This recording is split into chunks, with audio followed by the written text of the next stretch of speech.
And welcome back, everyone, to Overtime. As we teased earlier, we have a special guest in the house. He's none other than the longest tenured men's basketball college coach on the JUCO level in the state.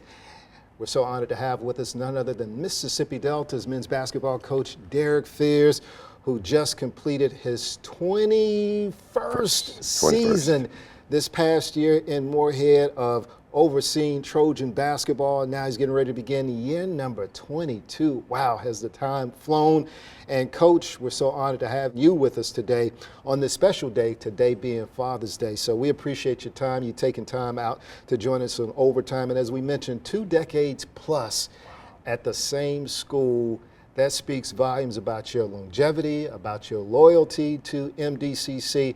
But what's been the key behind this long ride, this long journey that you've been on in Moorhead? Wow, that's a good question.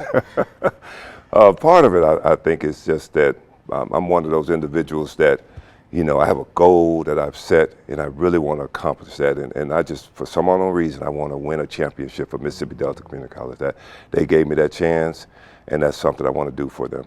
We've been pretty close. We've got there pretty close. We were regional runner-ups back in 2008, and we were state runner-ups in 2013. So we're there, and had a good year this past season. We were just short a player or two that probably could have got us over the hump. But again, that's my biggest challenge and biggest goal there is I really want to win a championship for Mississippi Delta. When you arrived at Mississippi Delta some 20 years ago, did you envision that you would be here as long as you have? Was that the plan? I'm here for the long term? No, it really wasn't. As college coaches do it, our job is to kind of hit it, spend a few years there and move on. I think I was 2 years at East Central, then I was a year at Claflin University, then I got to Mississippi Delta, and my plan was, maybe about 3 or 4 years and try to move on to the Division I, which is still an aspiration and a dream of mine is to become a Division I coach. But that was my goal, but it didn't happen that way. I got there, started building something, and it just stuck. I mean, they say I'm a Delta person now, so I'm stuck. Yeah, for sure. And I know your home is in Memphis. We're going to touch on that in just a little bit. But once again, 21 years, you're set to begin your 22nd season coming up this fall. What's the best part that you enjoy about coaching, in particular coaching here in the Delta? Well, I really like giving back, and that's the biggest thing, just shaping and molding the young men. Now that I've been here so long, I'm getting to see young men now become fathers. I can see their children. It's kind of strange we're talking about this. Nate Watkins, a former Greenville Hornet, came up to the school the other day, and he works for Orkin, brought his son, said, "Hey, Coach, how you doing?" And this is my son. And that's, I think, has been my biggest joy here of late, is getting to see those young men that you've shaped and hear them tell the stories of, when you coached them, what you taught them, and what they, what they took from that what you put into them. And I know too, Coach, 2 decades plus, I'm sure perhaps the game has somewhat changed, perhaps players have changed.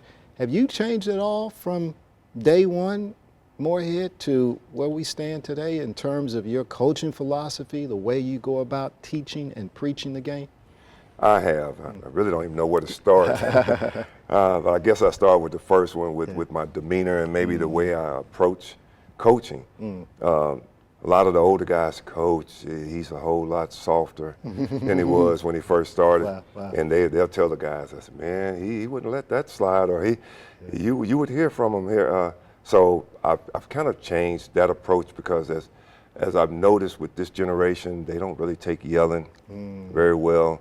And so you have to learn how to kind of communicate with them differently. And then the style of play has really changed. They like to, get up and down the floor. Even your bigs want to be guards. Yeah, shoot and everybody threes. wants to shoot the threes. And they really don't understand the magnitude of shooting the threes and shooting that fast a lot of times, that you're allowing the opposing team to stay in the game. But that's changed. So I've learned to adjust to that, to allow it a little bit more than I have in the past, because I was really a stickler about shots and taking good shots. Still am, but it's something that is earned now. So that's one of the things that I kind of teach the guy. If that's a shot that you want to take, you got to show me that you can make it. Well, I tell you what, Coach, you have definitely stood the test of time, and we know that you're going to continue perhaps for another 22 more years. Who knows? But nevertheless, we're going to take a break, but when we come back, we're going to go into your past in terms of how you got started coaching and your love for basketball. How far back does that go? Coach Derrick Fierce joining us here on Overtime. We'll be right back with much more.